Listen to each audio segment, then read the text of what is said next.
What's good, man? Man, we out here, man. You know what I mean? Next gen. You know what I'm saying? Got that new Xbox. You heard me? We out here doing big things over here. Check me out. Bow.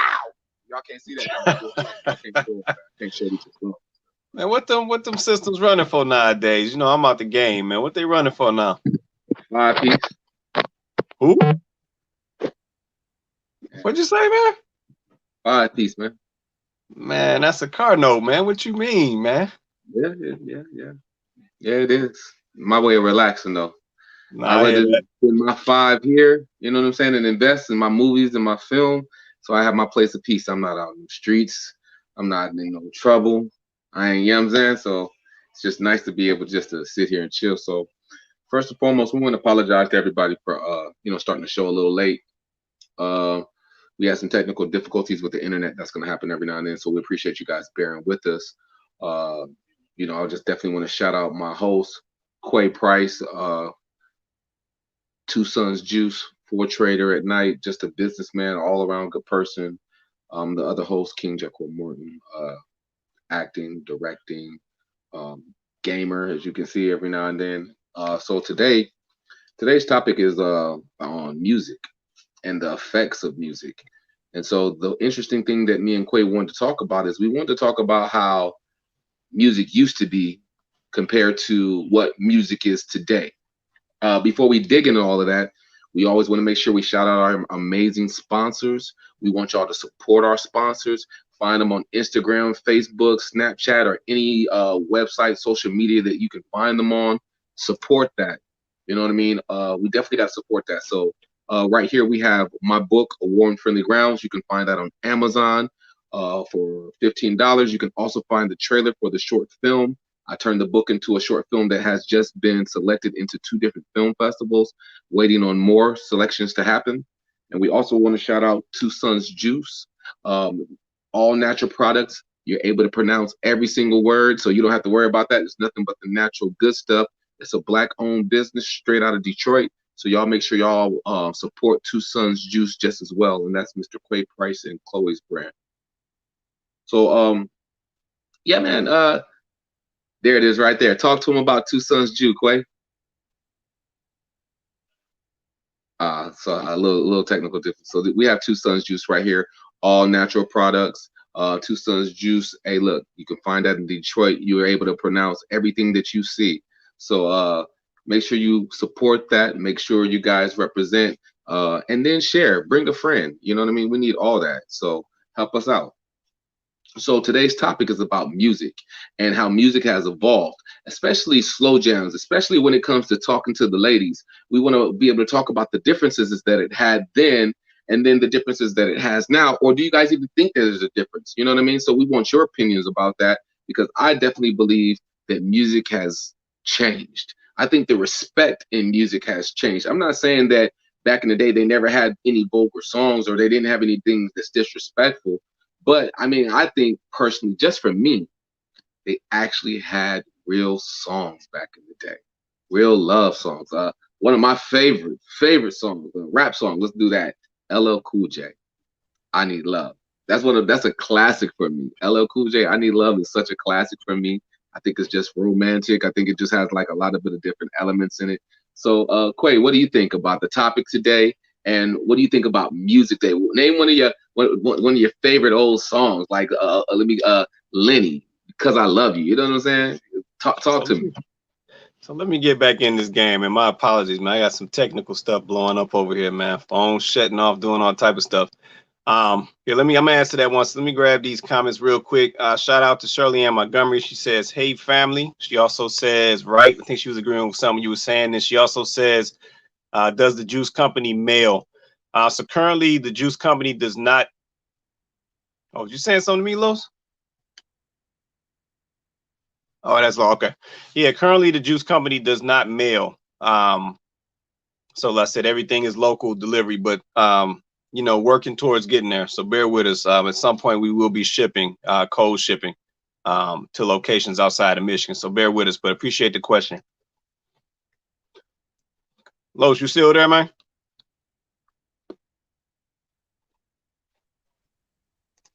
One more time, Quay. No, I was trying to see if you still there. Look like you was muted. Oh no, I'm with you still. I'm still here, bro. Yeah, so you know what, man? Going back to your question, man. So, man, you know what, man? I got a couple cats, man. I was a big Marvin Gaye guy, right? Yeah, Marvin will go hard. Yeah, I love some Marvin Gaye, man. Grew up on those I don't know if you remember them Saturday mornings, man, when mama was cleaning up in the crib Yeah. and the So the slow game room, the clean Marvin up. was popping and there's a couple other names. Man, Denise, well, it's a couple of them, man, but yeah, they used to be popping. Atlantic Anita Starr. Baker used to be popping, man, and I said that was Saturday morning, and all you smell was the pine saw joint going down, and Yeah. Got to get them that was house good. tight. Got to get that house right for the weekend. You know what I Yeah, mean? for Because sure. they say a cluttered mind or a cluttered house is a cluttered brain. You know what I mean? So you want to be able to clean everything and have a clean presentation. You know what I'm saying? Be ready for the week. So I understand that. For sure, for sure. But the music, man, from back then, man, it had a certain energy, man. Like I Mm. said, the music was more honest. It told a story. Mm-hmm. Um, a lot of love music, of course, a lot of love songs. Brothers was putting their heart out there. Mm. Trying to wine and dine these women. Like I said, the music was totally different, man. And like I said, you actually could feel something, listening Right. to the music from back in the day, man. And I said It it was a just little. They had their trash songs out there. You know what I'm saying? Where they were a little, like the hole in the wall. We ain't gonna act like doom doom. Papa was a Rolling Stone. We're not gonna so act like they didn't have songs like that. That's not what I'm saying. I'm saying, but the songs that were like genuinely real love songs, songs right, about right. sorting, songs about just wanting to take you on a date, songs about just wanting to get to know you. You know what I mean? Something like Mr. Telephone Man. There's something wrong with my Right. line. When I dial my baby's number, I get a click every time. I So just want to talk to her. Can you fix my phone so I can talk to my baby? You know what I'm saying? We don't have music like that no more, in my nope. opinion. No, In my opinion. no, we don't, man. And to the topic, is basically is this new music trash? I I gotta say it is, man. I gotta I mean, we got some fire artists out there, so I ain't gonna say it's trash. What I'll say is it's just not sentimental. It's just not romantic. It's just not something dedicated to the ladies. It's not just, we out here listening to WAP instead of just, you know what I'm saying, something about actually really falling in love. You know what I mean? so you know what? I'm glad you just said that. So let's touch that real fast. So you remember a little while back, you know what I'm saying, when we did the show about the whole Kamala Harris situation, right? And how there was all this turmoil between the women, the black men and the black women. What's interesting about that is during that time, the ladies literally was going at the fellas because we weren't supporting the WAP song. Like we just wasn't feeling it. And they literally was going at the fellas like it was a argument, man. Like it was a beef popping off, right? Because they was, the ladies was like, y'all on some old, sexist stuff, y'all, just hating on the black woman again. So it was this whole blow up, right? Okay. So the funny thing is, over the last couple weeks, I've been seeing black women posting about the WAP song, and they saying the song is whack. So So I'm wondering, I'm like, so wait a minute. A couple weeks ago when y'all was going at the fellas like the fellas was just hating, now you gonna come back after the fact talking about the song is whack? Like what? Here's my thing. I'm gonna be fair, right? I ain't gonna say the song is whack. I'm gonna say the song is raunchy. I mean, we got songs by men. Cause I gotta be fair, Quay. I feel Yeah. you. I used to sing it all the time. Wait, you see my oh, I'm gonna beat that like you know what I'm saying? So if I can jam to that, right, as a dude and be like, it's okay. I can't sit here and just be super hypocritical about WAP, but at the same time, as representation, we have to just do better. We gotta do better. For You sure, know. for sure. So let's And I just gotta be. I gotta be fair. I'm just trying to be fair all the way around. You know what I mean? man, you ain't gotta be fair, man. We're gonna keep it 100, man. Let's go But, get I that. mean, but that is keeping it 100 though, because how can I sing? My mind's telling me no. You know, but my body's telling me get too soon for R. Kelly. I don't know. But anyway, Nah, it I ain't too just sit there soon. and Come act on like, with it. you know, I wasn't singing R. Kelly and everything else, and then all of a sudden I want to be, you know, when a woman expresses herself sexually, then I'm, you know what I mean? But were you getting mad at the females if they wasn't rocking with the R. Kelly though? Nah. That's my point, man. That's my point. So just because that other side is not feeling something does not mean that it's personal. You know what I'm saying? Okay. And that's what we saw a couple weeks ago. Like I said, that thing went personal, and it's at the end of the day, to your point, it's just a raunchy song, right? So it's like, why are we even taking it there? Okay. It is a super raunchy song. It is way out there. You know what I'm saying? I'm not gonna act like it's not. And as accountability to our ladies that we are raising, first of all, you know, I think we got to look at the bigger picture, like molestation in the home, and why Right, these things happen. And then the right, type of music that we promote, is that promoting or, you know, ensuing for these type of situations to happen. You know what I'm saying? right. Which is horribly wrong. And as men, we got to be accountable for that. And that's a whole nother subject. You know what I mean? I won't do it because we're talking about music today, but you know, does certain music provoke these certain things to actually happen in the home just as well? You know what I mean? But we'll touch on that separately because that is something that's very important. I think that it needs its own separate, you know, show to address. Yeah, yeah. No, I feel you on that. But I do think we have to understand the power of music, right? So a lot of our music today, of course, it is, you know, at least in my opinion, it's a lot different than it used to be, Oh, right? 1,000. So Yeah. yeah, so back then, from my experience, it was love songs.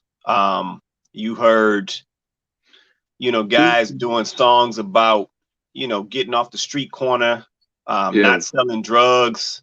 Yeah. You heard F the police back then. You heard fight. Tenderoni. Yeah, you heard fight the power back then. Like the music, Yeah. Yeah. it had NWA, Ice Cube, Public Enemy, all of them.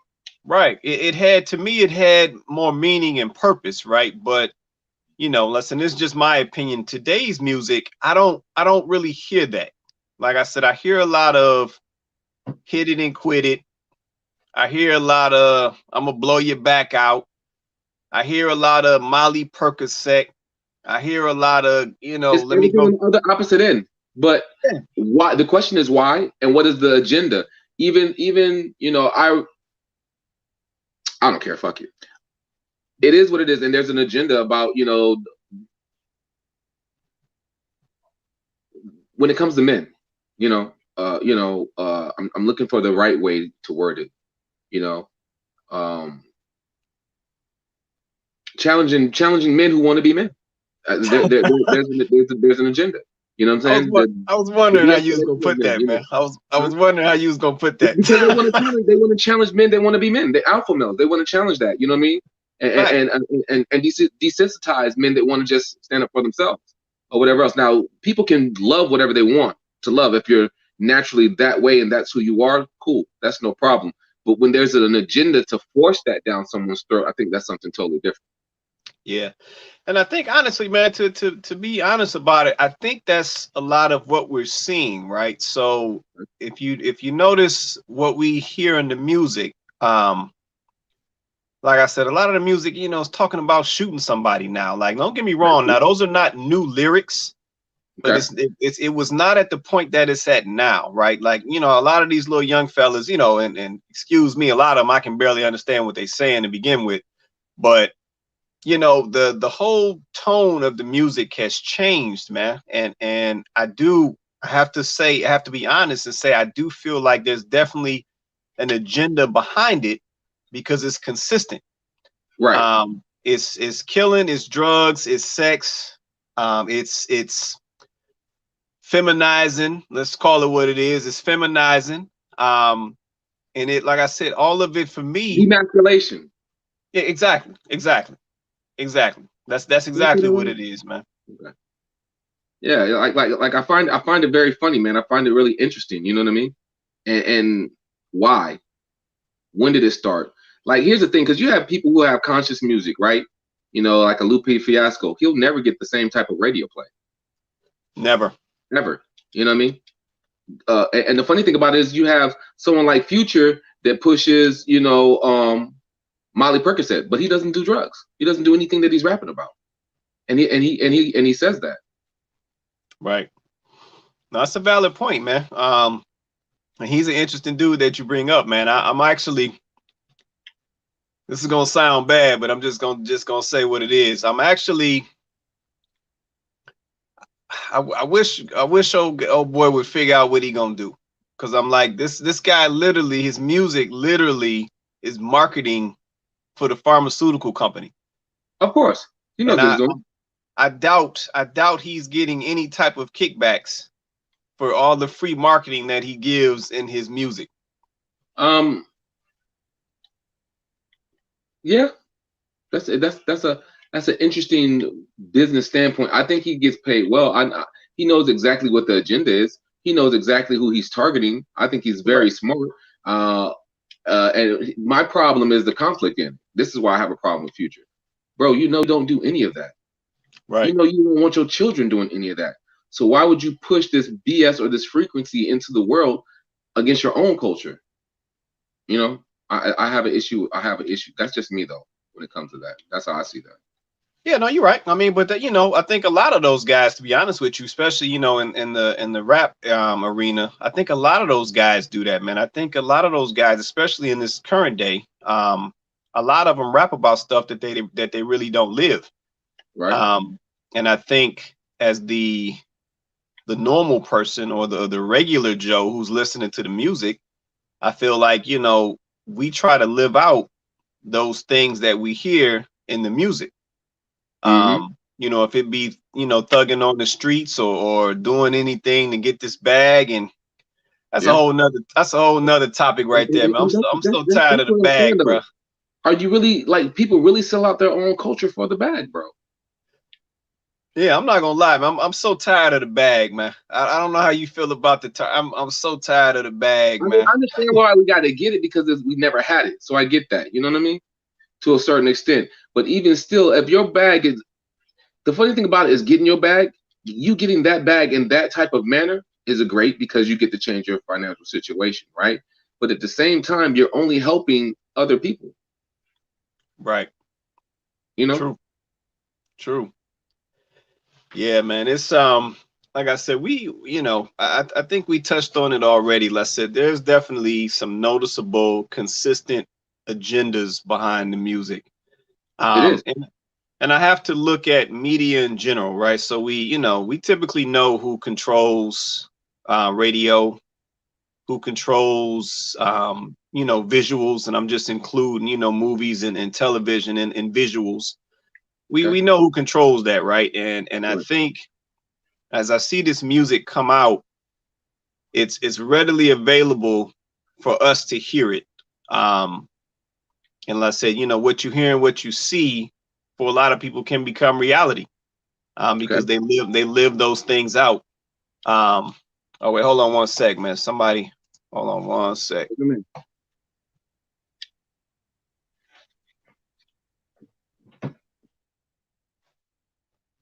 Oh, okay. Yeah, hold on one sec. Let me grab this link real quick, man. Let's see.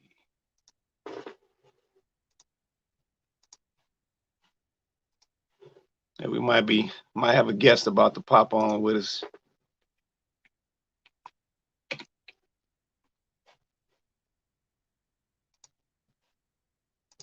All right, my bad, man.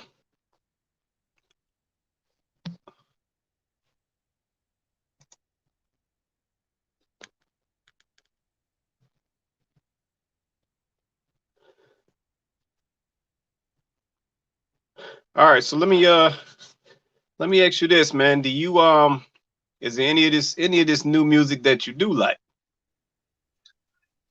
Um, yeah, of course. I mean, there's a lot of music out there, Quay. You know what I mean? I just feel like sometimes we become mental slaves to our environment, which dictates the music that we listen to. You understand? You understand what I'm saying? I feel that. Well, no, we And got to. here's my other question when it comes to music. Even when it comes to other cultures, I don't think there's another culture that talks about themselves the way we do. Right. Am I wording that right? Do you understand what I'm saying when I say that? No, you're right. No, you said it exactly right, man. Like I said, there's definitely a difference in how we. Uh-oh, did I just lose her? No, I'm here. No, I think I just lost her. That was Nicole trying to join the show. Let me see if she come back. Nicole, how you doing? Fine, how are you? Pretty good, pretty good. Welcome to the show. Thank What you. up, dude? Hello, how are you? Good. I'm glad you was able to make it. We would love your opinion. We'll see. I may add my 2 cents. You look like you ready to say something. You want to say something? What is your opinion about the difference in music, Nicole? From New Edition to Candy Rain to what we have nowadays, and matter of fact, and how you're addressed.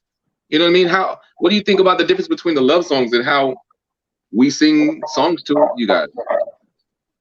So saying that I'm a DJ's daughter, I have a little bit of opinion for sure. Oh yeah. Come on with it. So the music that I'm used to listening to is definitely late 80s, 90s, probably early 2000s. That's the genre or the era I live in. Oh, why is my cat is over here. She's being a mess. Yeah, this new stuff, it is painful to hear. And in terms of how we are addressed as women, guys really think, certain words and I guess the way dudes kind of talk in this video really flies in real life, which does not. And I do think my generation is definitely lost because of it. I feel that. But let me ask you this, since we got you on here. So you say you got some DJs in the family. So let me ask you this: have you ever? You keep it real with us. Have you ever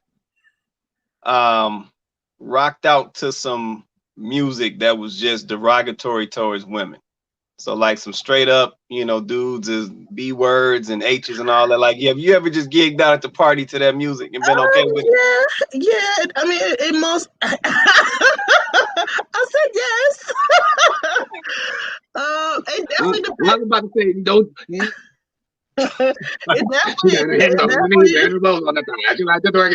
Don't be a lying. I'm like, nah. You look good. Want you back that thing? No, come on now. We got our jams now. Oh my. It definitely depends on what I'm. He crazy. He crazy. It definitely depends on what I'm doing. Like if I'm just, I don't know, chilling or somebody irritated me, I might throw on some ratchet music. But yeah, but I don't bring that crap to real life at all. Like I'm not talking to people that way. Okay. At all.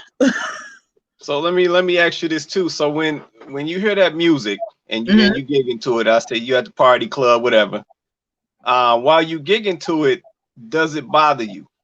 Like, does it inside? Does it bother you at all? Or you just like this just music? We gigging and that's that. No, it definitely bothers me. I think the type of person that I am, I'm definitely like into music and into, I guess, what is said for sure. I definitely think music carries an emotion for sure. That's a good point. So yeah, some stuff, yeah, it does. It definitely does bother me. Depending on the song, to me it does make me wonder, well, what was this person going through at the time, or how did they feel this particular way? And in some instances, I'm like, well, that really sucks. Right. So yeah. So I wonder this. Listen, this is, I'm just making a general statement. I wonder because what I've learned over time is Black folks, we set trends, right? So, whatever we support typically does well. If it be clothing, music, movies, cars, whatever. Mm-hmm. And sometimes I wonder with this music, if we stopped supporting it, would the artists or the rappers or whoever makes it, would they rethink what they're making or what type of content they're putting out? Probably so. So I feel like each artist does have a level of influence, Right. and I think they are at least aware of that to some degree. Right. Okay. Yeah, I'm just curious of that. Because I said I feel like we have more control over this than we think, right? So I mean, we all had I our agree for sure. We definitely control what is cycled on the radio for sure. You're not hearing Cardi B 15 billion times a day for nothing. So Well, I don't think we control that part. I think they control that part.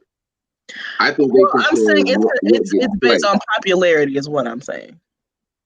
Like what's relevant or what people feel. Here's the thing: you have artists like I said, like Lupe Fiasco, who has amazing, relevant songs. But you will never hear his real music, like his underground stuff. You'll never hear his underground stuff on the radio.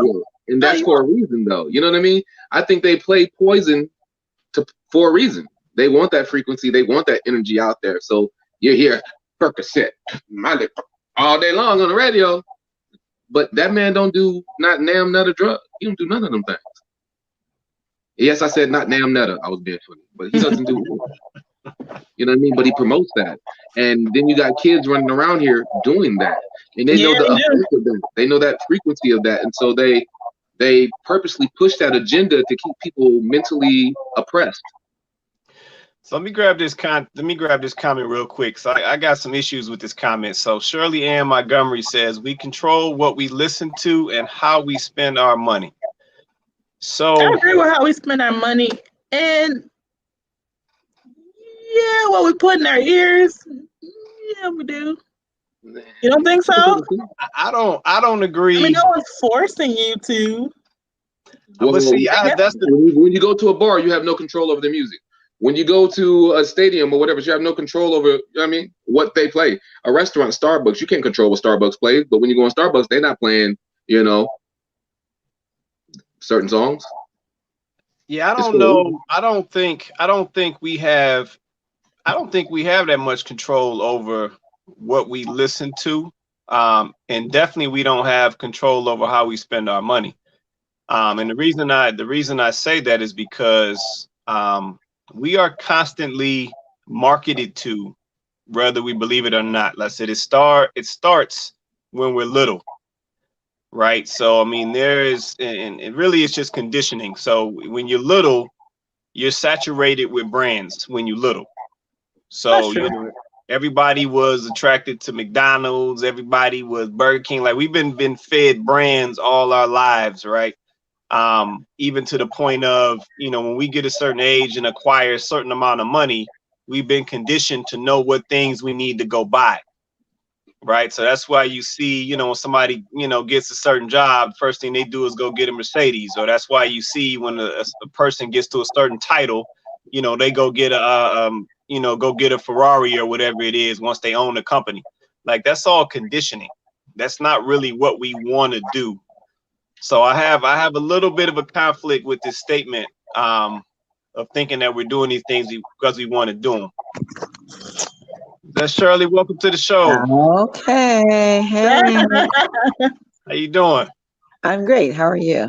Pretty good. So I can Thanks tell you for want to the say invite. something. Go and get it out. I can see it.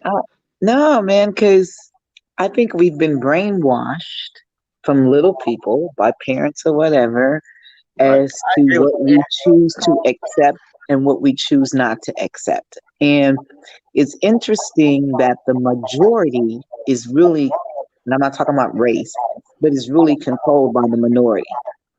So we don't see the power that we really do have within ourselves. And as a result of not wanting to be responsible and blame others, then I'll empower you and blame you for my choice. Now, get it. I don't control what happens in Starbucks. I don't control what happens in the bars, but I control if I choose to go or not. I control, even if I'm sitting around the house, and depending on the type of music I may be listening to, I get to choose the emotions that I allow to come over on me. That artists don't control that. And yes, we're marketed to, but we No, like our have choice and power. I can agree with that point. I just still feel that there is a certain level of conditioning that has been placed upon us that we tend to feel is us thinking for ourselves, if that makes sense. Yes, but again, who gives you the power to do that, not to do that? So, point in case, because it happened with me as a child, and now I'm an adult, and even with my son, there were certain things that I imparted in my son. And in the end, when he became that adult, he got to choose whether or not if he was going to continue to do what I imparted with him, with his children, with himself, or whatever. Right. So the power of choice is really very powerful. The issue is we really don't understand how powerful it is. And sometimes we do stuff because we want to be accepted by other people. Correct. We do a lot of things because we want to be accepted by people. Yeah. So it's all about,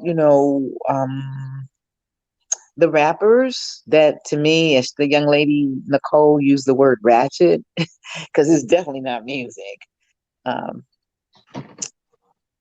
being manipulated by money at the expense of generations that look like them. You ain't listening to none of that music.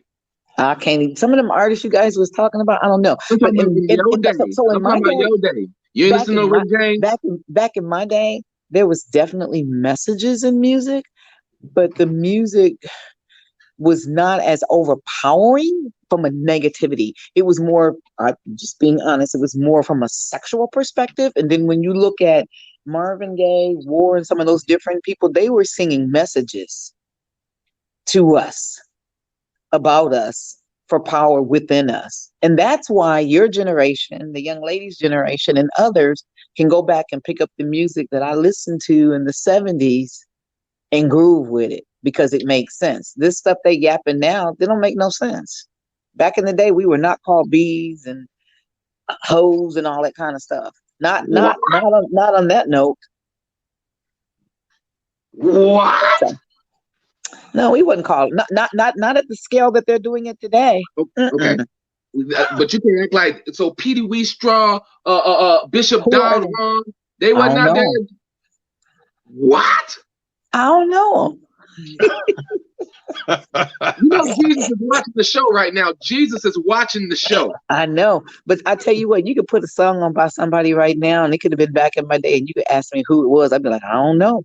But I know the beat. And that's the power of music.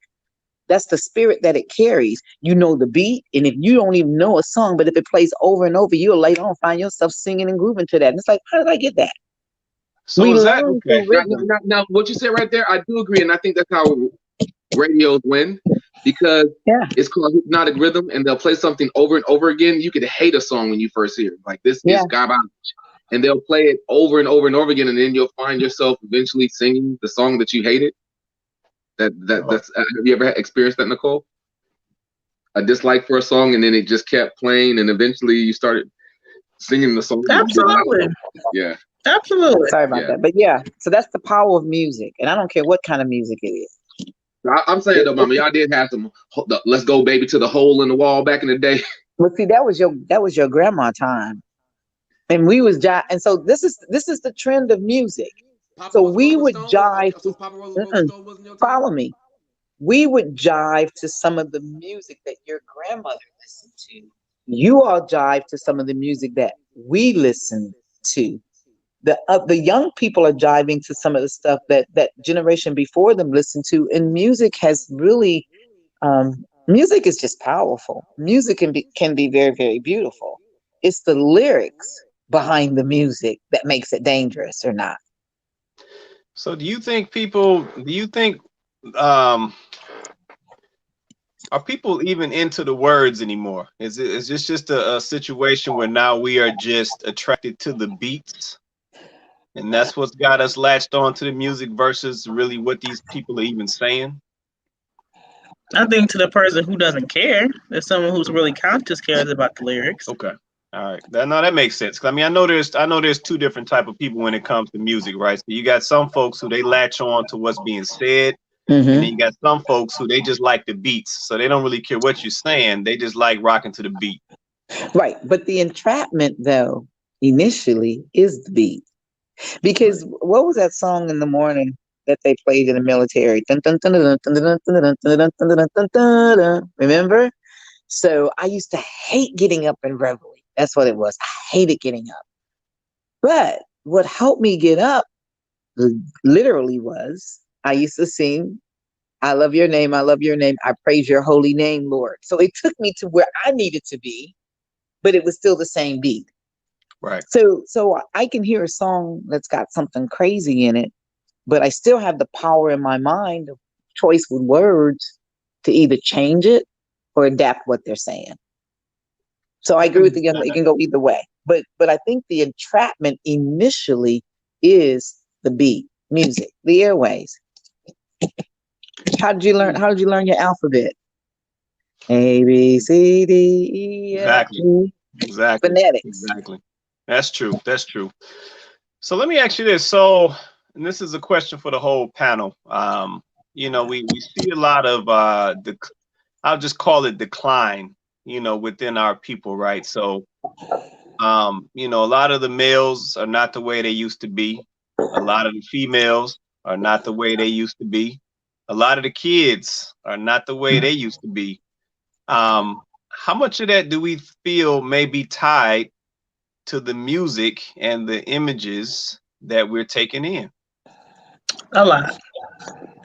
Okay. I feel like kids are growing up more than what they should be. They're into way too much, in my opinion. So too much, too fast.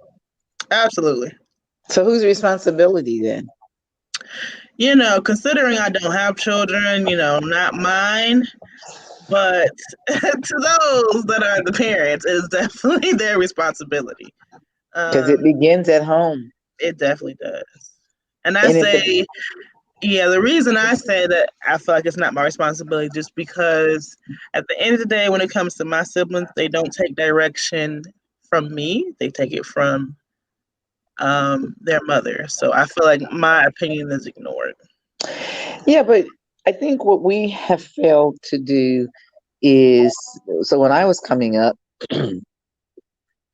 and even I think with Carlos too, it takes a village to raise a child. And we have to have like-mindedness. I think again, the power of words. When I grew up, we had neighborhoods, right? Which meant you were my neighbor, which meant I cared about you because you were my neighbor. They happened to say we lived in a hood. So for Black people, it was not a ghetto. It was a neighborhood. It was a community.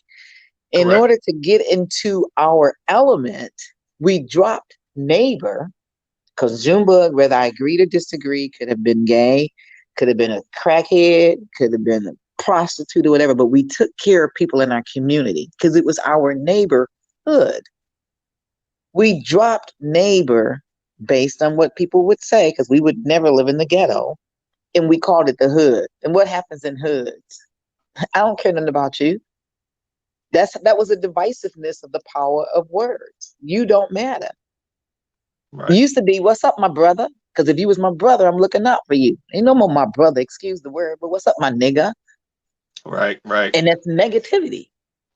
But if I called you my sister versus the B or whatever, that meant I respected you. Hey, queen, how you doing? And when I spoke to you, I spoke power to you. I empowered your spirit. And you conducted yourself based on that. Back in the day, it was, I know your name, Price. I know these people. Don't you go mess up my name, Martin. What you think you're doing, Middleton? These people know you. We don't have that today.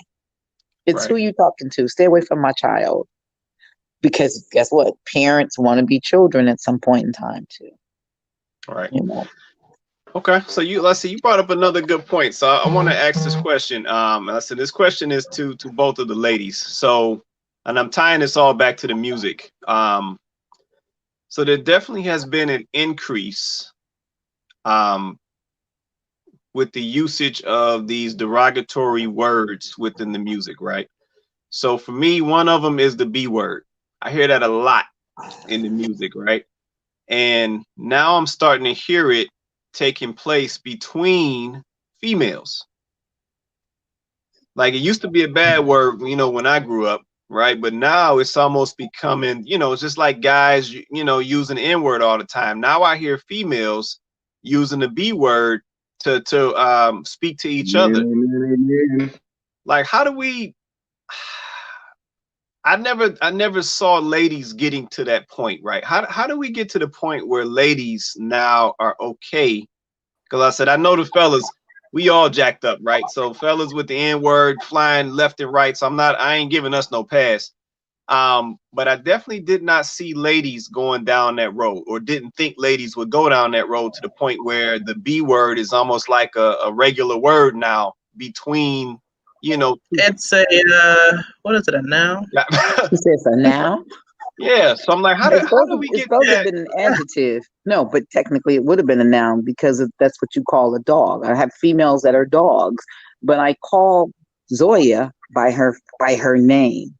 And it's interesting that people will accept that, or some females, because ladies and women don't accept that, right? It's interesting that they would accept that, but they will allow someone to call the dog that happens to be of a female gender by that dog's first name. Right. That's a deep point right there. Yeah, I always wanted to figure that out, because I said I know we got a problem with the fellas in this N word. Let's say this word has ingrained itself in everyday speech. And I'm still not in alignment with the word. Like I done heard a million reasons trying to justify why we're using it like it's right, but that's a whole nother problem. But now I see, and hear the ladies and this B word, and like I said, it's just these words is just running random now, or running rampant, if you will, and it's all in the music. So now, to Nicole's point earlier, now the little girls are hearing that, because they're getting access to the Cardi B's and the whoever else, so they're hearing that, at 6 years old, 7 years old. And next thing you know, that becomes a normal part of their language, and it just, the problem just continues. So, I mean, I think you guys, you hit the head, hit it on the nose, that basically it definitely. Go ahead, Los. I was saying it's the repetitiveness of it. Facts. It ain't cool. Oh, it ain't that bad. That and just the respect, the standard is not set. I wouldn't a lot of the people that I consider, some people that I consider friends, talk that way. And I'm like, you will never hear me address you that way. That's not how I was raised. And that's not something that I would take from anybody. Some guys who think that that's appropriate to address me definitely have a problem when it comes to me. I'm like, I don't address people that way. I address you by your name. And to me, I think it's a level of respect and a standard that just is taught. I don't know why people think that's popular or cool. It's really disrespectful. And when it becomes part of your everyday language, you really look classless and trashy to me, to be honest. I mean, I don't talk that way in business. I don't talk that way at all. So Well, why do you think though that we have gotten here? I know this is a bottomless question, but just give me your opinion, Nicole. Like, how do you think we got to this point? Right? Like, how do we get to the point where, like, the disrespect, the things that used to be a definite no-no, right? Like, there was always these words that you just didn't say because you knew better. You know what I'm saying? Mama was going upside your head if you said it. Your granddaddy was joking you up if you said it. Like, there was things we knew that we were not supposed to say because we knew that there was going to be repercussions to saying it. But those same things have become normal. And I rack my brain all the time trying to figure out like, how did these things, or when did these things become normal? Well, see, I personally don't think that they're normal. However, Well, sorry, um, normalized. That's a better okay, word. okay. So back in the day, believe it or not, they used to use those words too. Okay. But those were taboo words, and they wanted to, for the most part, make sure little people weren't around. So we weren't taught, we weren't doing what we were saying, basically. All right. And I like how Nicole said she corrected people when she heard them use those words, and she asked, so am I my brother's keeper? We have to ask each other what's going on and why do you address them that way. So when we don't do that, then it becomes normalized, and it's a part of the society that you roll with. You know what I'm saying? So not when we say ladies and men and a person's acting crazy and they doing and saying something that's crazy, I'm like, they're not a man. They're not a woman. That's that little boy and that little girl in them showing up. And what we tend to say is men and women act this way, which is not true. We have Okay. redefined a man and a woman as far as character is concerned. And back in the day, again, character mattered. And I know we're talking about music, but music has so impacted the way people dress. Because back in the day, Carlos, when we was rolling and doing the stuff that we was doing, the brothers still had their hats, they still had their suits, the way that the pants was pulled up, they was carrying themselves with posture. We've lost it. We've Right. lost it. It's a trend. It's a That's trend. true. That's true. Let me grab this comment real fast. Let's see, Peter. What's going on, Peter? Hey, He Peter. said, he said, I say they do it mainly to try to diffuse the word. Just like how guys and sisters will say, well, it's a grown show. Will say nigga. So let's see. So if you hear it every day, it doesn't have the same type of effect, or at least that's what everyone thinks.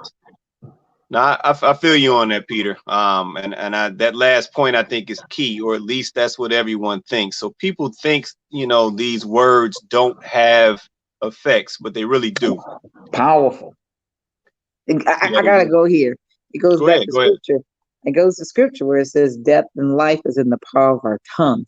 And that's self-fulfilling prophecy. So whatever somebody is speaking to you and you consistently hear, eventually you see yourself no more than that, no better than that. And so when you have young women, young girls running around calling themselves that and accepting that, then it becomes a trend for them.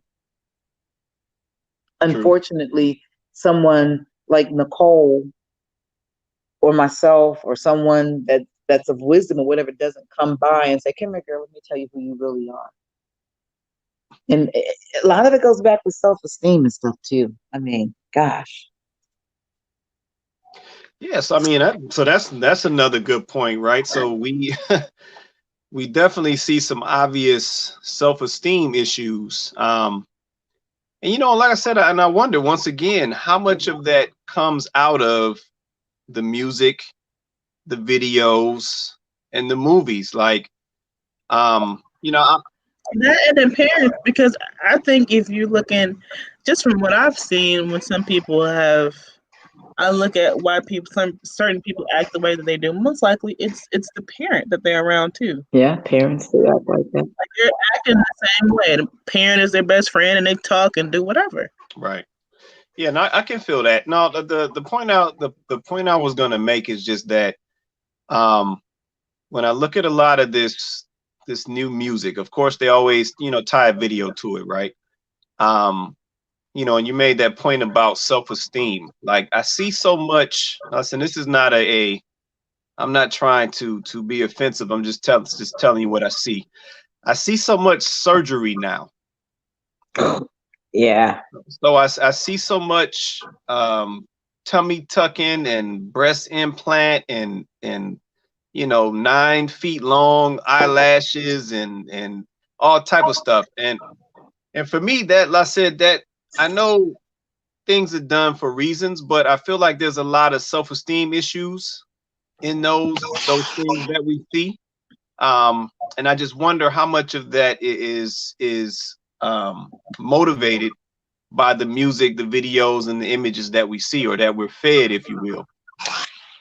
No, a lot of it. I would say, especially with this newer thing with the eyelashes, and I'm like, certain stuff don't even match, your facial structure or body type. I'm like, well, why are you? And what's just wrong with not having it? But You ain't that's say me. it don't. You ain't say it don't match, did you? I think somebody had that in one of their songs talking about some thighs didn't match or something. I think that was a Cardi. I don't know. I think that was Cardi B. I feel like she said something like that because I think she was alluding, talking about the whole, all of the butt injection stuff, and I guess it doesn't match you from the butt to the thigh or whatever. So she said something like that. Yeah, but you gotta ask yourself, did Cardi B also go through those processes? I'd love to hear from King Jacquel Martin up there, since he's in that industry. He over there. He all in this game over here, Los. Yeah, I know. I would like to hear his input though, because that's really huge in the industry that he's a part of, and therefore those who watch TV emulate what they see from the industry he's in. That's true. Los, get on here. I think as a content creator, it's a reflection of life. First of all, anything that I act in is a reflection of what really happens in real life. So people have to understand that, when people play roles, it's based off of what someone else has possibly been through. So it's just a reality. We might not like those realities, but it's a reality. Second of all, there is accountability though. There's accountability with the things that we do create. I think that we don't have to just always shout out to Power. I think it's an amazing show. Always have a show like Power. Where are the Cosby shows? Where are the 227s, the different worlds, and those different type of contents of the different shows that showcase us in different lights? You know what I mean? So I think there's multiple ways that can be talked about. You guys should do a show about that, because that was their responsibility. Where do you just take the responsibility upon your own self to say, hey, this is what I'm going to emulate or not? Well, that's what I'm doing as a content creator. That's what I'm doing right now, as far as the content that I'm making. I want to make impactful things that are going to have effects where people can see things in a different light. Like I voting, right? I voted for Biden and Kamala, right? Not saying that I agree with them or whatever else, but I thought the whatchamacallit was very important. The representation of Kamala for Black females and the Black daughters to be able to see that. Now, has she locked up a lot of Black men and all these different things? Absolutely. But at the same time, the representation analysis is so important. It's so important for us to be able to see those different type of things, for us to see those different type of positions to say, hey, one day I can do that. So I do agree with the hope. Now, I don't understand why people are in the middle of the street twerking like a law's been changed or all these different things have happened, because no president has really ever changed laws for the Black community to make it effective for the Black community or whatever else, you know what I mean? So I think the reason why I brought that up is because of the representation that we see in Kamala is the same type of representation that we see in entertainment and the things that's going on in the industry. Okay. But that goes to show you, though, too, what you just said, which was choice, because people chose to go to the poll. Nobody forced them. The power of being informed and exercising your choice. And of course, our young girls definitely, and our young men, need to see positive role models. But, on Kamala, I'm sure that she probably put some people away that probably shouldn't have got put away, but then it comes back again to accountability, responsibility. Some people probably should have went. But Joe Biden, in my opinion, he gets the opportunity to make up for what he did wrong by passing some laws to make things better for the Black male, or for Blacks at large, or African Americans. I don't know. I always have issues with these terms that people tend to call us and they don't even know who the heck they are. And we receive those terms because when they use the word nigga,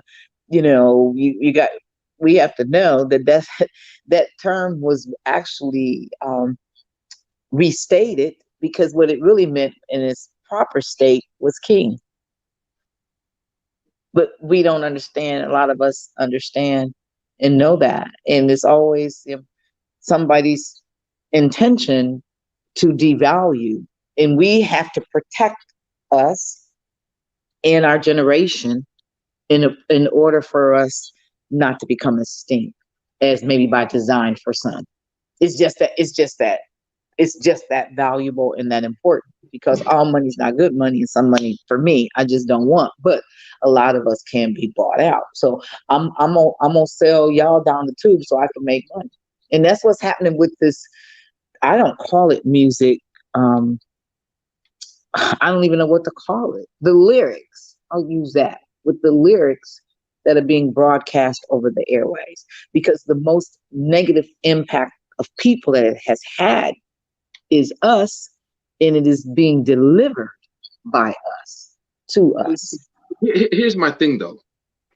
I have no problem with artists telling the truth about systemic oppression.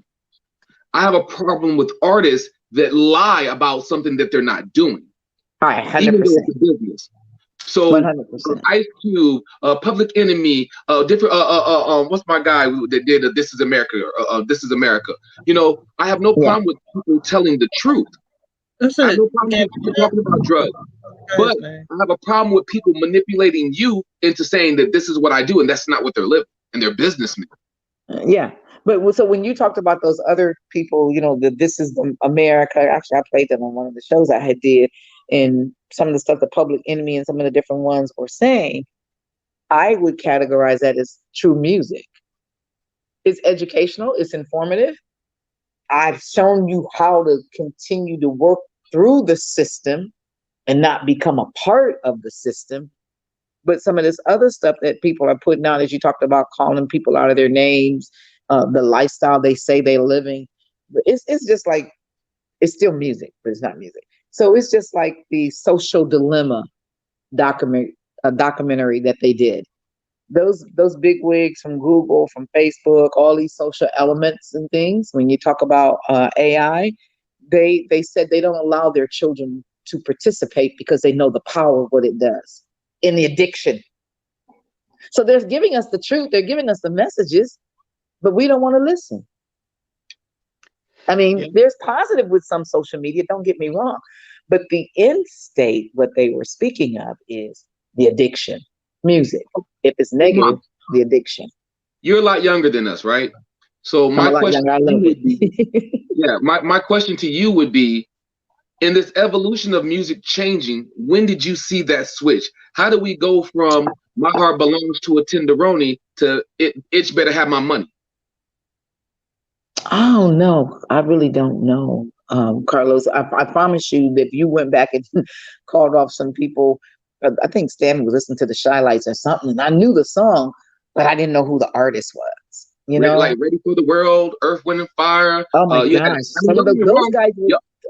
I think they were ahead of their time. They were actually singing messages. Their messages were modern day slave messages. Swing low, sweet chariot. Remember how the slaves, they talked about how the slaves would sing songs, and the songs was messages for escapes and what have you.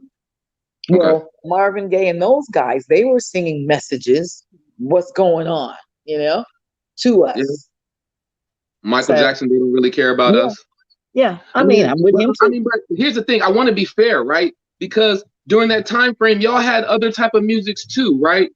We did. If we go through the history of music, music started when they had music in the church, right? People left the church because they got tired of the music that was there, and they went out and they went and created their own music, right? Then the church said, okay, to manipulate people, to get people to come back into the church, they allowed a different type of style of music to be able to come back into the churches. And so I look at that, fast forward that to like Kirk Franklin, who I think is amazing, who I actually love, you know what I'm saying? And the things that he did and how he changed music for church, you know what I'm saying? Yeah, but I think like the Aretha Franklin, most of them that are in the world singing started in the church. I think a lot of them left, I mean, a lot of various reasons, but a lot of the reasons that they left that was driven was the money. It was a different type of pay, a different type of limelight. that's been given. So I can't tell you when that transition happened, because and that's a good study to actually take a look at, and to see when did that transition happen and what was going on in our communities as to why we accepted it. Because anything that we rejected, it never entered our communities. We were checked on it immediately.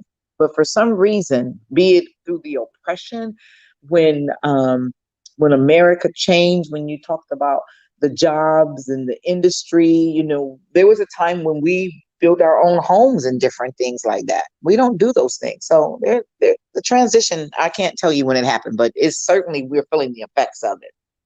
Well, because here's the thing, right? Music has transitioned, right? Music used to be records and hits, right? But now it's changed to streaming. You know what I mean? Streaming. Oh, okay. And so because now because people aren't, Nicole, you could tell me if I'm wrong, people aren't doing records, CDs, cassettes, tapes, and things like that anymore. Everything is streams, downloads, right? Yes, that is very true. But I think because of the advancement in technology and the ability to make music, I guess, with cheaper materials or cheaper, I think has a lot to do with it. You're not paying your engineer as much as you were paying before. And I'm pretty sure how much the artist gets is probably significantly less, unless Yeah. It definitely is. with Spotify or with that specific streaming platform. The way of making money in that industry, to me, has changed. Well, the reason why I mentioned that, right, is because now the audience is diverse. The audience is different. You see what I'm saying? Audiences are definitely diverse, and I think artists now are more focused on being global than just focusing on one community. Right. Now, the reason why I brought that up is because they want to make top dollar, for sure. That's what I was getting ready to say too. It's about exactly what you just said, Nicole, about the globalness of it. And if you're putting on a global frequency, it changes everything now, because now you're just not manipulating the hood or the culture or whatever else. You're manipulating the masses at one time.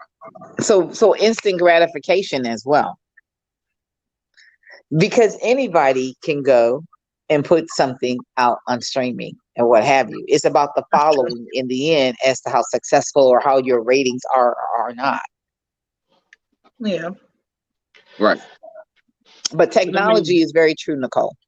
And we can expect advancement. In fact, I value and appreciate advancement. However, on the other side, I'm kind of like, we're going to be really stuck out there because we've lost the basics. So you gotta, you got the people that's giving you your money back, and the cash register is telling them what it is, and they don't know if what the cash register has said is right or wrong. So we have become lazy. We become lazy. We don't think like we call the doggone phone what? Smart. The phone is smarter than you. Why? And it really is to some degree, because you store everything in it. So I don't know how to use a map to get to your house or remember whose phone number. So we're using our brains less. That's debatable to me. I think my take on technology is it isn't smarter than you, because at the end of the day, you still need a person to input those right parameters for you to get the right result. But that's me. No, I agree with you.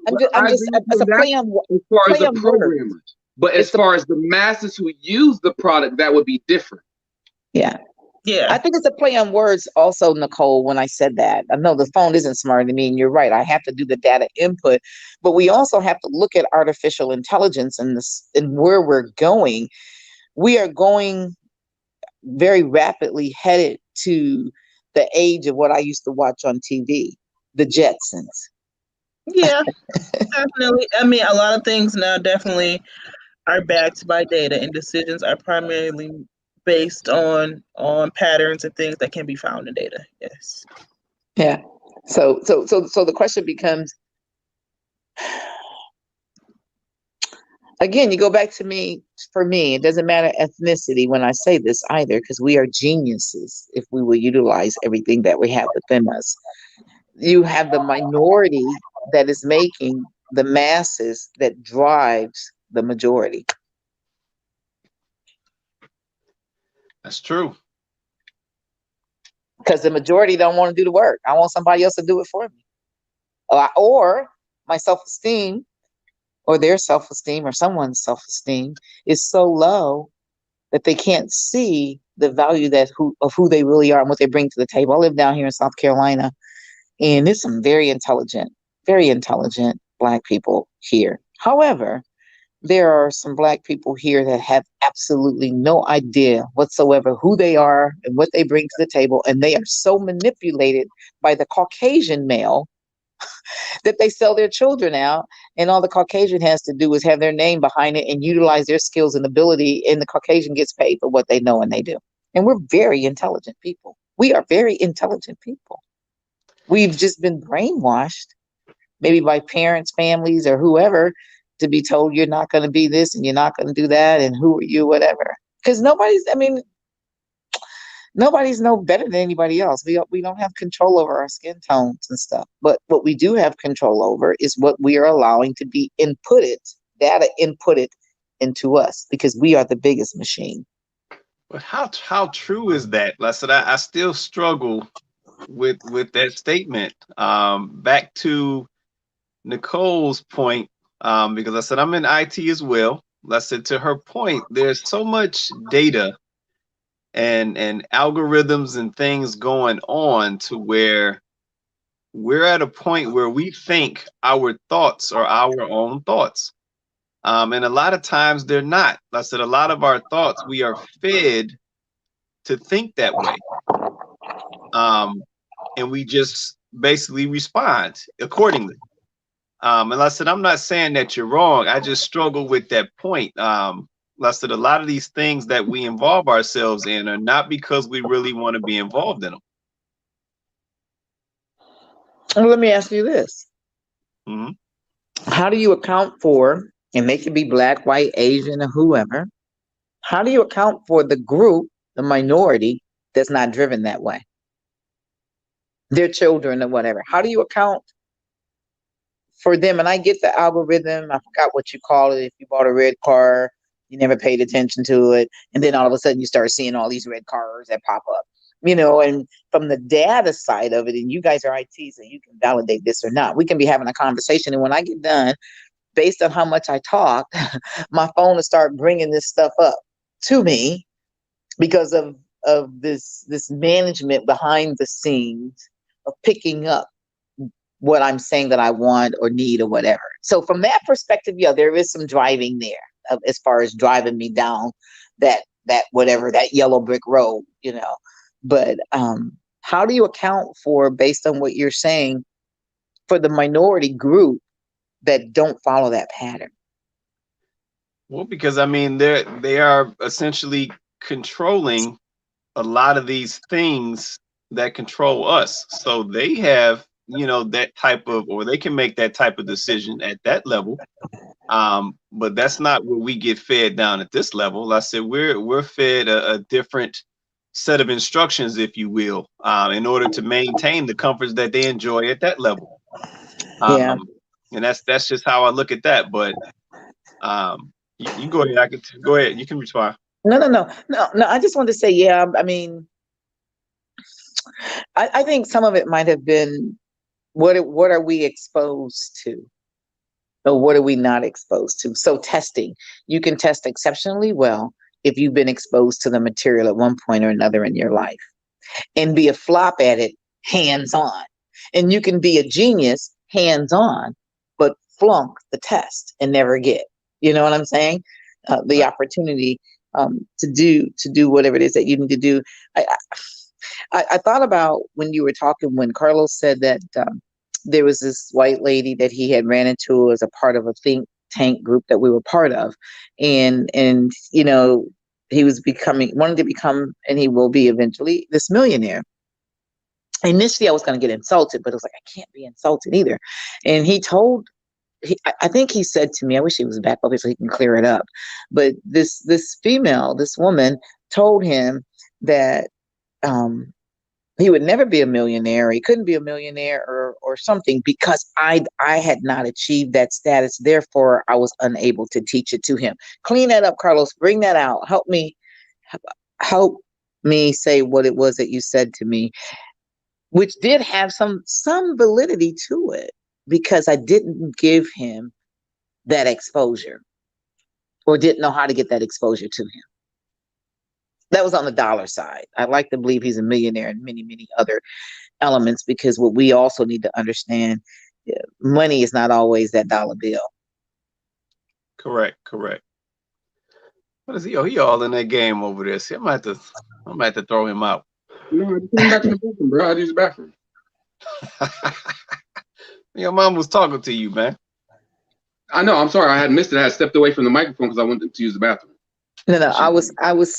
Oh, go ahead and tell him what I said, Corey. I'm gonna throw him off the show. That's what's about to happen. Let me just throw him off the show because he over here. Hold on. Let me see if I can throw him off. How you gonna get rid of that?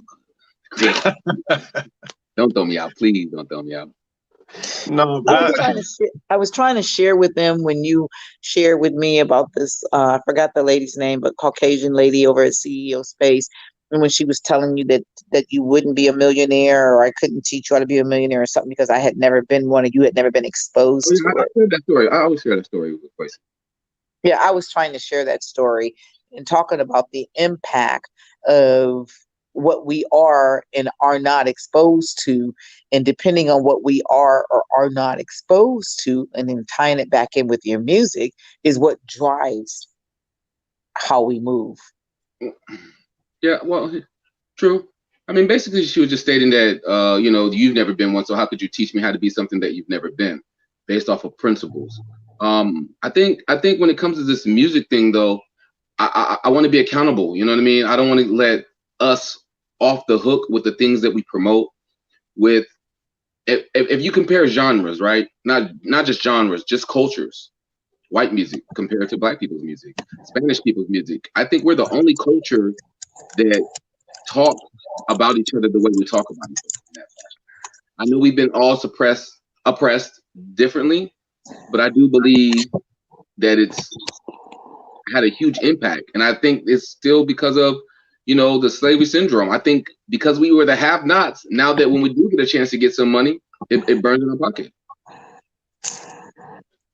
Yeah, do you think it's a situation where those other cultures do not create that type of music, or do we just not play their music that may be that way? Do we just not play it mainstream?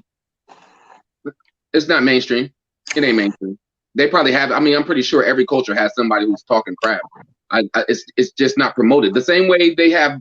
Okay, gotcha. Bam. Thank you, Lord. Eminem. Black on black crime. As white folks don't have white on white crime. Asian on Asian crime. Any other culture on cultural crime, but you don't hear it highlighted like you hear black on black crime. So yes, there is other music that is the same way. It's just not highlighted in that fashion, and it's not highlighted like that for a reason. If you go into a rich neighborhood, there's not liquor stores on the corners for a reason. True. It's all structurally done for a reason. Oh, definitely. Demographically designed. But that's the power of the vote. That's the power of involvement. That's the power of choice. Because if we're uninformed and uneducated, then we cannot protect our communities. And or if we want to be a sellout, or we think we've moved on up to the east side, or whatever, and forgotten where we've come from. So let me get y'all opinion on something real quick. So where I come from. All right. Go ahead, Nicole. I was saying I never forget where I come from. You what, honey? I was saying I will never forget where I come from. Well, no, I think via your sister, y'all from the HP or something. She was telling us. Yes. So what's HP? Highland Park people. Now that's Detroit, right? Yes. One or two suburbs of Detroit. Okay. So you're a Michigander. So we all are. I am. So am I. Yes, it's tucked over there off Davidson. We used to run through there, grab a couple shrimp here and there. But let me ask y'all this though, just to the panel, right? So we've identified all these issues in the music. We've identified there's definitely some conditioning, some brainwashing going on, all these things. We've identified that is wrong. So my question to the panel is, why don't we just stop it?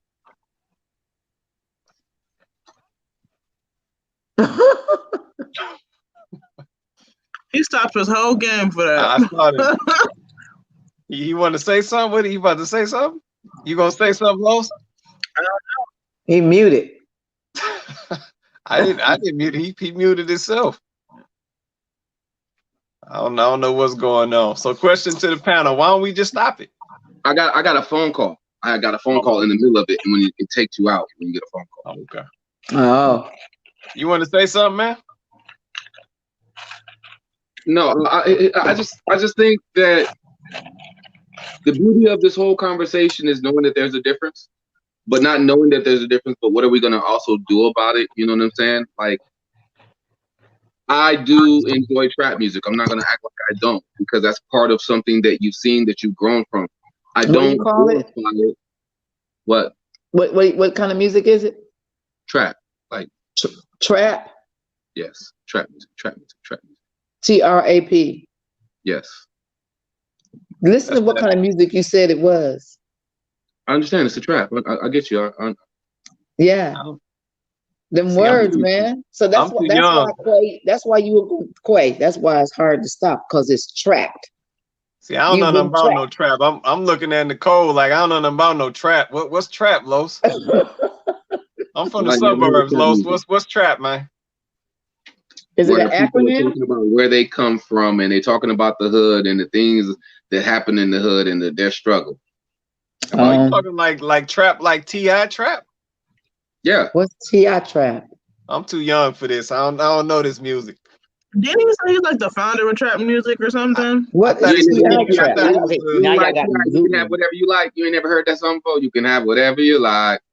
I thought he was the king of the South. That's what I thought. Well, that too, but Nicole, what's apparently he ain't trap been in music? trap I don't music. know what this is. What's I trap done music? Googled it. It's ratchet music. So you know what's interesting? That's But easy you know one. what's interesting is my daughter was saying that Kamala Harris says she gonna always have her trap music, and she loves her trap music. What? I didn't hear her say it, so I don't know. But I'm like, okay. I gotta Google that, but So I mm, heard okay, that. so wait a minute then. So you saying that we got a trap future I said vice my president? daughter Is that what said you're it. saying? I didn't. No. My daughter said that. Oh, So okay, all right. I'm not saying that Kamala Harris. I'll Google it up. Does Kamala Harris listen to trap music? And then I'll find her from there. But the bottom line is, when man, it's just like Carlos talked about the movies, and what they're showing is what's really happening. You know, when 9/11 happened, all these different things, you know, contagion, the COVID or whatever, right? So semantics, words are powerful. And when I hear trap music, and then I hear you say, Quay, how do you stop what's trap? That's a good point. That's a good point. Los, how do that's a good question, Los. So what's up with you in this trap music, man? You might be trapped there, man. I'm not trying to at all. I understand what it is. You know what I mean? There's a difference of making it a reality and just enjoying the entertainment of it. But see, that's what I think. That's that thin line. Goes back to that song back in the day we used to sing. It's a thin line between love and hate. And if people don't understand that line, they are easily trapped. So let me ask you this, Lo. So you just made a statement. You said you enjoy the entertainment of it. So what's the entertainment in trap music? Look, everybody don't get to have nice lifestyles. Everybody don't get to be born with a silver spoon in their mouth. And so when you come from the slums, or if you come from the hood, if you come from not having nothing or whatever else, and then you make it out, you talk about the struggle of that. I mean, it's your testimony. That's how I look at it. I mean, if you go in church and talk about how you used to be a sinner and you used to be this, you used to be that, oh, God saved me, hallelujah, I'm saved now. What's the difference in someone saying that they made it out the hood? This is what they saw when they was in the hood, and this is what they survived. Oh, I don't have a problem with that either. But if you give me a way out where I'm better. So I listened to my girl,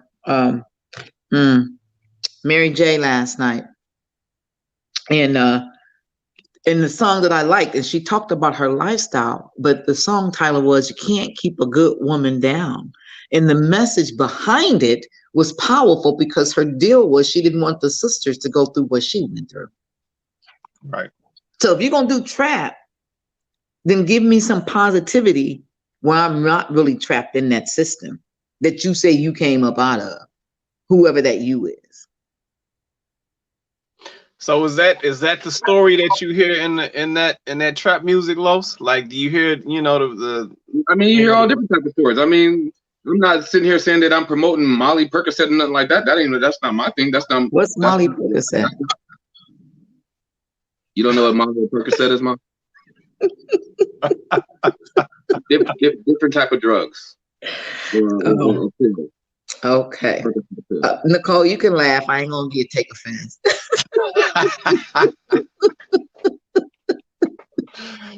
Oh Lord.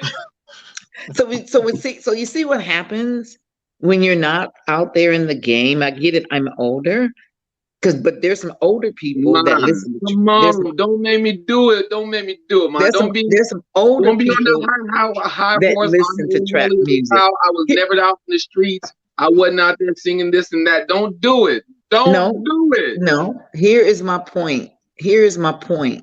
Very clear. Because I ran the streets. But I was never street because I don't understand streets for real. I was that little square girl out there trying to be in the streets. But the streets never got in me. What? I could not survive. Be quiet, Carlos, for a second. I could not survive city life. I couldn't roll in Detroit and Chicago and hang with people. I would. Man, you wasn't hood. Man, you wasn't hood. You ain't had no hood tendencies. We really gonna do that? See what I'm saying? He grew up in the hood because he's so. We had no hood tendencies. So he's so trapped now. That's all he sees. But deflection from the truth. No. Anyway, here's my point. You out there smoking and joking and wilding out. You didn't have your moment. Here's my point. My point is this. One. How you think I got here, Mama? Go ahead, Carlos. You had your moment. Come on now. Come on. If I can express myself without being interrupted by your host, co-host, I'm the guest on the show. No, seriously. What I was going to say was I have had my days in the street. Nonetheless, that's right, Scott, back to the music. Nonetheless, when I recognized whatever road I was traveling was not a healthy road for me, and therefore it was not conducive for me to raise my children in, I had to make a choice to do something different. And I made the choice to do something different. My whole point is this, because ain't nobody perfect, period. However, we do have the power of choice and responsibility and accountability. And I cannot hide behind Quay's actions and say, Quay made me do it. Bull crap. I did it because I wanted to do it. It's like Jamie Foxx, don't blame it on the alcohol. It's an excuse because that's what you really wanted to do anyway. What you know about that song right there, Mama?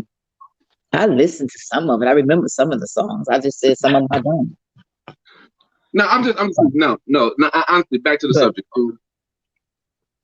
I think that money has changed it, and the people in positions of power understand the frequencies. They understand the vibrations of music. They understand the importance of it, and that's why, Nicole, since you the daughter of a DJ, you can help me out. That's why there's an agenda to allow certain songs to be played, to get played, and other songs to be denied and not get the same type of airtime. Because there's an agenda behind it. I mean, I kind of agree. I do kind of agree with that. Like I said, I feel like that's kind of there when it comes to, something being cycled on the radio. Like I said, I feel like it's kind of backed by influence and popularity. So I mean, that's my take on it. Oh, but that's true though. Let me ask you another quick one, Nicole. So you said, Joe, you got a DJ, in the family. Yep. Older gentleman? Yeah, it's my father. How old we talking? 50. 50. So if he gets recruited to do a party, Mhm. and they want to hear, because I'm sure his catalog is probably a lot of things that were popular around his time, right? Mhm. I'm sure he got a little mix in there, but I'm sure he's got a decent sized catalog of things that were popular or hot around his time. If he gets sourced to do that party for these young folks, does he bring all of this new music in the catalog to do that party? Yeah, because he knows the older stuff most likely isn't going to be selected. Yeah.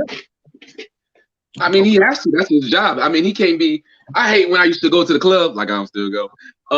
And I ain't been in the club in so long. I'm just joking. But I used to hate when I used to be up in the club doing my thing, right? And the DJ would be playing a song, and ain't nobody on the floor dancing, but he be in the booth having the best time of his life. Swear he getting it, and everybody be like, "Bro, what is he playing? We is not out there wilding, bro. Like, what are you listening to? Are you not looking at the floor and seeing that nobody is enjoying themselves? But he be in the DJ booth just having the greatest time ever because you know what I mean? Like he got headphones on. Mm-hmm. So was he just resisting, like I said, putting on this new stuff? I said, because I know the DJs, so they play a part in this as well, right? So, DJs have access to tracks that don't get played on the radio, right? So they got those that underground music, or some of the stuff we've discussed. Like they got that other music. You talking about the music that you used to dance to, Quay, back in the day? That type of music? No, that would be like house music. He cheesed. Quay, don't act that's like house music. That's good music. Here you go. What was we dancing to, Quay? Mm-hmm. You wasn't always hide suited and booted. You know what, man? That was back at the Dynasty. If anybody know what that was, over 8 Mile. So that was a little while ago. I can't speak on that. Scott down here in the comments, he might remember the Dynasty from back in the day. But yeah, that was my past life. That was when I was a young fella, man. In my former. So okay, so let me ask you, Quay.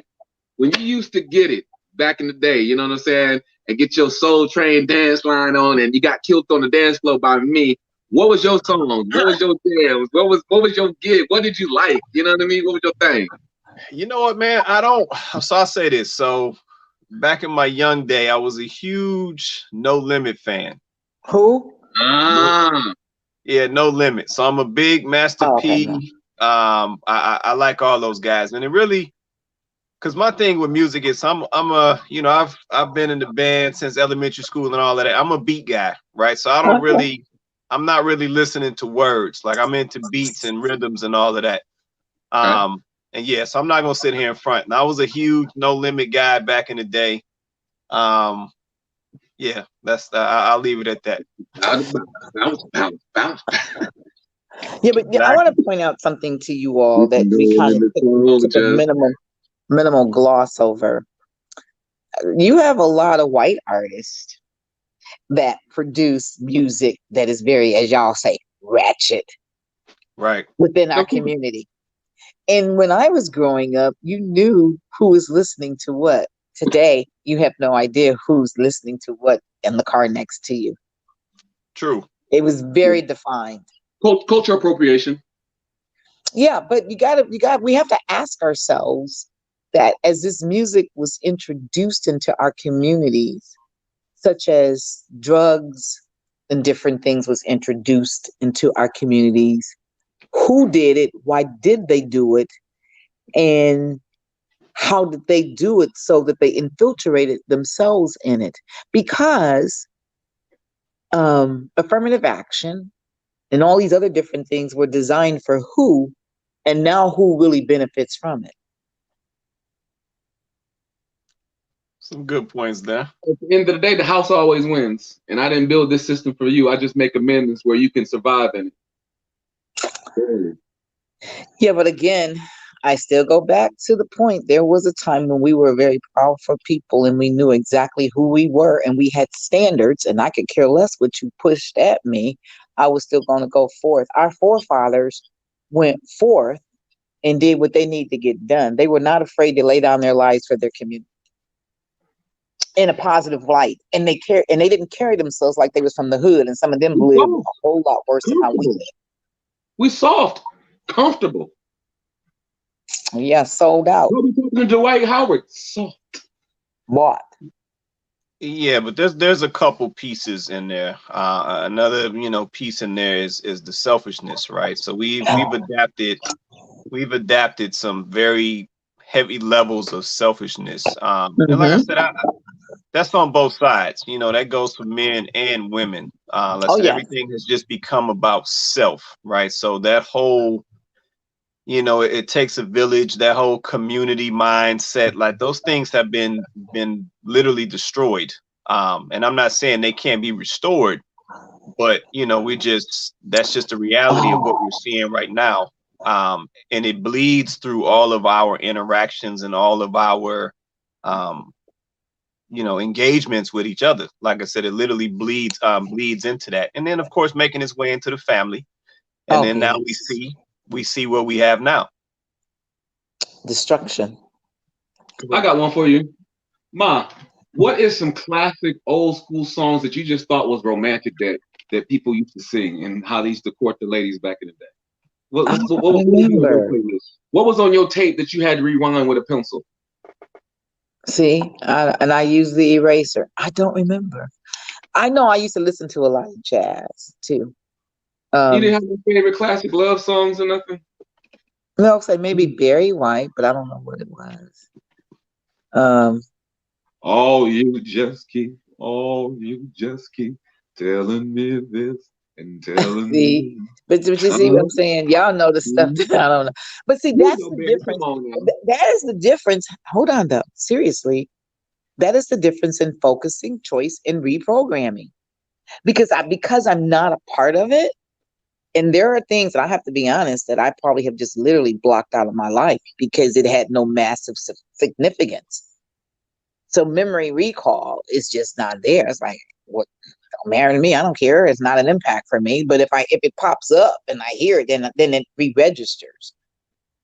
But just right off the cuff, Come mhm. on, mama. You remember New Edition, Jackson 5, Where Earth, did they? Wind, and Fire, Atlantic Okay, yeah, Star. You used to clean the house to that. Come on now. yeah. I didn't Simply Red and all of Spyro Gyra, Come on. but to Secret give you those names, lovers. Yeah, huh? that's what we are. Secret What? lovers, Atlantic Star.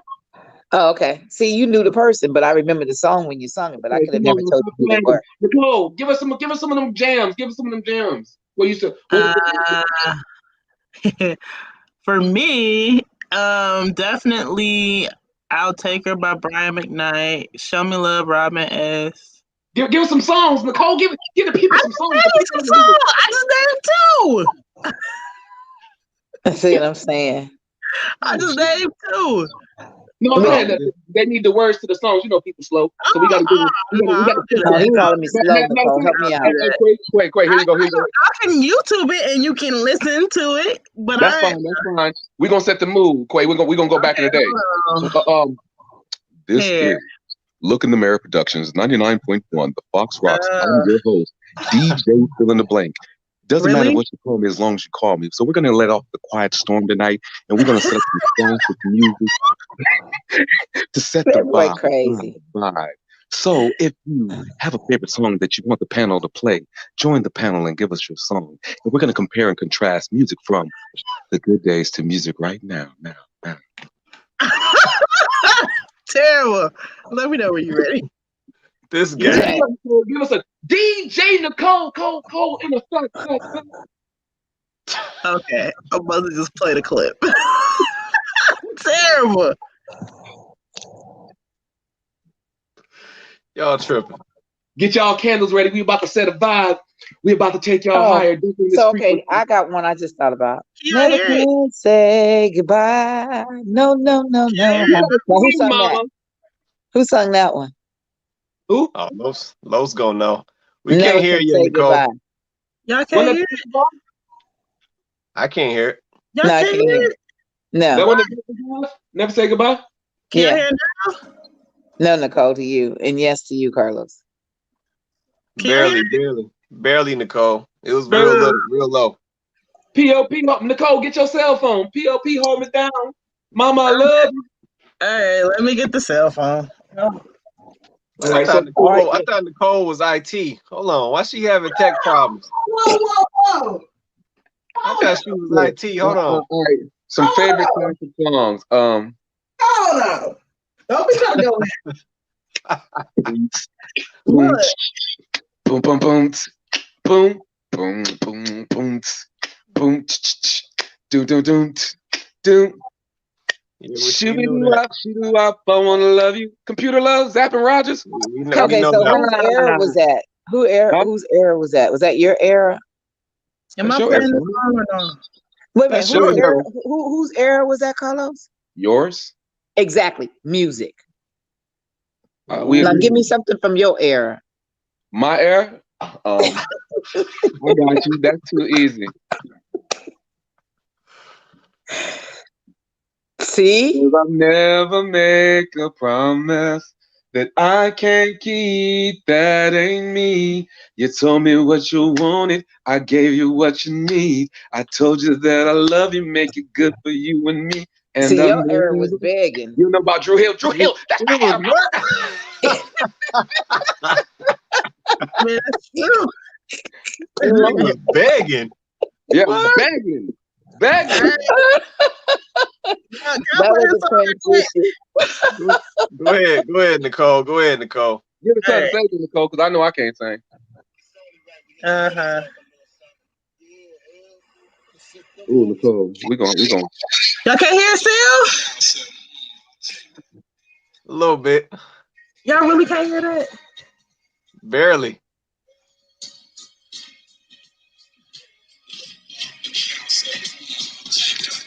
There we go.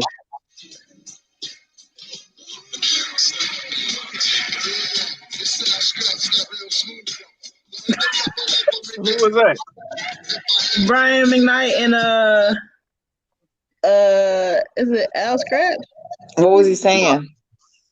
What's all this love music you trying to play, Nicole? What's all this? Hey, y'all told me to play. Y'all told me to play one. No, that was Low said that. What's all this Brian McKnight you trying to play? Hold on. We don't. Hey, you told me to play something I would listen to. Isn't that what you said? You supposed to put Nicole, some you know trap they're music gonna on. set you up. We want to hear some trap music. Oh, trap music. Oh no. Not if it's a whole bunch of stuff in it. I'm just playing. I'm just playing. Oh Lord. Los, we got like 2 minutes, Los. All right, look. So we just wanted to have some fun and just talk about music and the effects of music, you know. So we want to give a special shout out to my beautiful mother. Welcome to the show. You're more than welcome to come on anytime. We want to give a shout out to the beautiful Nicole. Thank you for coming on the show. We're gonna have to get you to step your IT game up. Don't put it out there like that. Okay. We had the jukebox wasn't working tonight, so we're gonna have to get some more quarters to put in the jukebox for Nicole, y'all. That's funny. Nah, man. Tonight's show is just about the differences in music, and I know it kind of drifted off, but who cares? Just a conversation, And it's all tied. It's all tied. Yeah, I mean, the ripple effects of music and how it can, affect where we are in the world today. So my question to you is this, and y'all can leave this in the comments. Name some of y'all favorite groups and why, and then name some of the music that you don't like and why, and what's the impact between the two, so we all can grow from the things that you like, the things that you don't like, and hey, you never know, you might help us create a brand new playlist of some music that we've never heard before that we might need to hear, that we're open to hearing, Yeah, I'm always so I can put some John P. Key out there. Some Lecrae. Mama, you can put, if you want to put some John Ty P. out there, Tribute. go ahead and because somebody need Jesus. Nah, y'all would have bounced there. I could have went with you. I could have gave you some names. Mama, first of all, what you not gonna do is act like that's all you listen to was Jesus. No, wait a minute. Quay and Nicole. Did I say that was all that I listened to? Mm-hmm. Nah, Thank you. You I tried rest my to. case. What She, you're not she, gonna do is you try to told make me, me say hey, something I wait, didn't say. she tried to use a big paintbrush with that one. You know what I'm saying? No, I saw what she did. She gonna grab Nicole. I saw what she just did. That's all Looking right for though. help. Looking for help. Trying to phone a friend. Lifeline. Ladies Yeah. always want to stick together. You saw how they did that. The ladies gonna stick together no matter Hey, what. how Joe Biden win that? How he win that election? That's another show. Yeah. All right. They appointed him. Your vote didn't matter. Um. That's another show, man. No. Hey, but yeah, let's do that. So, ladies, what songs back in the day did you think that just actually catered to you? That was just respectful, that that did your heart some good, versus to the music you like and listen to now? Because we're not gonna act like y'all ain't on TikTok wilding out, listening to different songs. Do it for the ticky tock, ticky tock, ticky tock. I So don't even we're know gonna what keep it TikTok 100 all the way is. around and say, what's the difference between the two? You know what I mean? Why was it okay to just have songs about, I saw the stars and the moon and the sun and the ocean and I wanted to give it all to you, versus Was that AZ yet? Huh? That was AZ yet? That's how I pronounce it? Yeah, you caught me with that one, Let it burn, So that's our show tonight. You know what I mean? We want to give a shout out to our sponsors, Two Sons Juice. Y'all make sure y'all cop that, all natural juice. Hey, do you do mail orders for that juice? Not yet. Okay. Still local. Okay. We working on it. Make sure y'all cop the book. Skills. Where that ERP at though? Say that again. Uh-oh. My IT skills. Where's that ERP at though? Well, now see, I got peoples that do that. See, Ladies and gentlemen, let's get ready. We have to talk offline. I got peoples now. Hey, she hit you with an uppercut before she left the show. What you not gonna do is call me out. Now I'm gonna call you about your ERP question. That's what you're not gonna do, okay? Period. She wasn't gonna let me off the hook. I knew that was coming. I was waiting on it. I didn't know how she was gonna do it though. Look. It's all good, man. It's fellow IT right there. Fellow IT. Yeah. It's all good. Well, you guys put on a good show. Oh, we need to get with you about iHeartRadio. We got to talk to you about that. Y'all put on a good show. No, we appreciate it. Close out, Lois. Close us out, man. We at that time. All right, so these are my Jerry Springer final words in the closeout moment of the show. Notice how my voice has changed, and now I'm all serious about what I'm about to tell you, because it's supposed to be motivational and impactful to your life.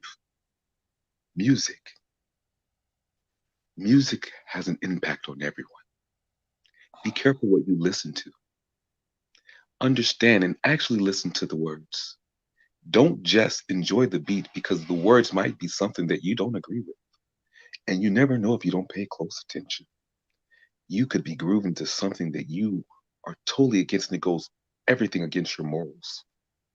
And when you take the time and you actually listen to the words of what these artists are saying, you have to look in the mirror, plug for the show, and ask yourself, does this resonate with me?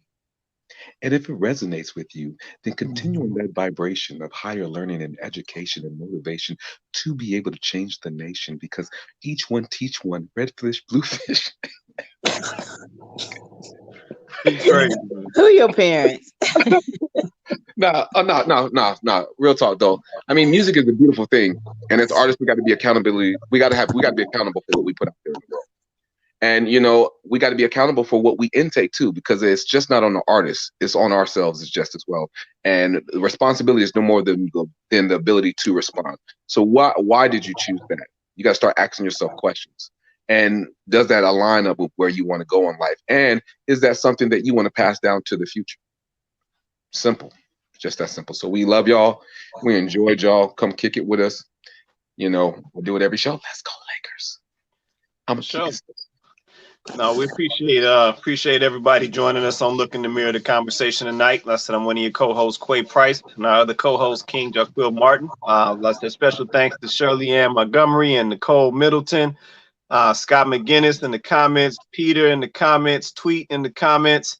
And yeah, that's our show for tonight. Look in the mirror, the conversation, and we'll catch you guys next Thursday. And everybody have an awesome night.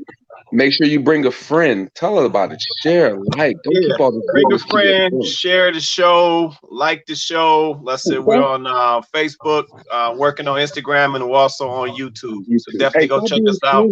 Stop being stingy. Why you just want to come over here and be entertained, and you don't want to share this with everyone else? Well, now, I shared you on my page. TikTok, I'll get 1 million views. But if I say something educational you don't want to share,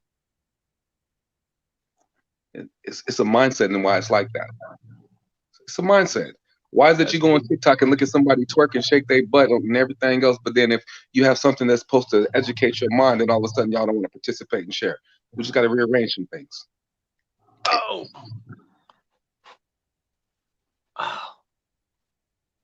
Got him. And those are the facts of life. Make sure y'all continue to support. We love you guys. Make sure, and if there's some topics that y'all want to talk about, you guys are more than welcome to send us topics to talk about. We want to discuss those. Like me, I want to talk about the taboo stuff. Honestly, I want to talk about molestation in the home. I mean, it's very important. It's super important because women, men face that. You know what I mean? And the effects that it has after someone has had that experience in their outlook on life. You know, I think that's something very important. Yeah, that is definitely an interesting topic. Yeah. Because you can look at. I'm just gonna say, ladies. Let's use that, right? I won't say which one happens more because I just don't know, but I do believe that it happens to women way more than men. You can have a young lady that's out there that's promiscuous or that is, in the strip club doing all these different things, and that can be judged, but people don't know that what happened to her to give her this viewpoint of life and why she's looking at life from a cracked lens based off of the fact that she was being touched at home and by Uncle Johnny, and no one wants to do anything about Uncle Johnny. And then when you have family reunions or you have family situations or get-togethers, what the world? I can't even get the word out. Get-togethers. Yeah, get-togethers. It's awkward or these different type of things, and your vulnerability has been stripped from you. Period. Very true. Yeah, and the Pope just legalized it. What? And the Pope, when he said accept people for who they are. And I know you might not like this, whatever, but when he was talking about the boys and the men, and accept all of that. Well, to me, he just said that it was okay for which